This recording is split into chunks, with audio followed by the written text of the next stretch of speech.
Europe, উত্তর আমেরিকায় যখন নতুন ফ্যাশনের জোয়ার আসে, তখন পুরনো জামা কাপড়ের ঠাঁই হয় রিসাইক্লিং বিন কিংবা দানের বাক্সে। অনেকেই ভাবেন এসব কাপড় দরিদ্রদের কাজে লাগে, কিন্তু বাস্তব চিত্রটা সম্পূর্ণ ভিন্ন। এই দানের বেশিরভাগ পোশাকই রপ্তানি হয় আফ্রিকার দেশগুলোতে, সেটি ওয়েস্ট ডাম্পিং এর মোড়কে।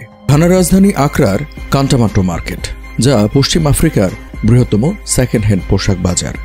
সেখানে প্রতিদিন গড়ে 15 মিলিয়ন পোশাক আসে যুক্তরাজ্য, যুক্তরাষ্ট্র, চীন, কানাডা, কোরিয়া সহ ইউরোপের কিছু দেশগুলো থেকে।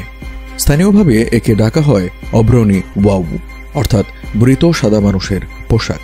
এই নাম শুধু প্রতীকী নয়, বরং বহন করে ইতিহাসের ঔপনিবেশিক ছায়া। এটি তুলে ধরে এক গভীর মনোভাবগত বৈষম্য, যেখানে ধনী বিশ্ব তাদের পরিত্যক্ত কাপড় দান হিসেবে উন্নয়নশীল দেশের কাঁধে চাপিয়ে দেয়, অথচ এই দান আসলে এক প্রকার বর্জ্য নিঃসরণ বা ওয়েস্ট ডাম্পিং, যা স্থানীয় শিল্প, পরিবেশ এবং সামাজিক কাঠামোর উপর ফেলছে দীর্ঘস্থায়ী নেতিবাচক প্রভাব।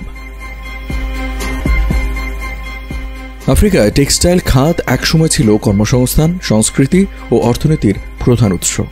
এই পুরনো পোশাক আফ্রিকায় এতটাই সস্তা যে স্থানীয়ভাবে তৈরি কাপড় আর বাজারে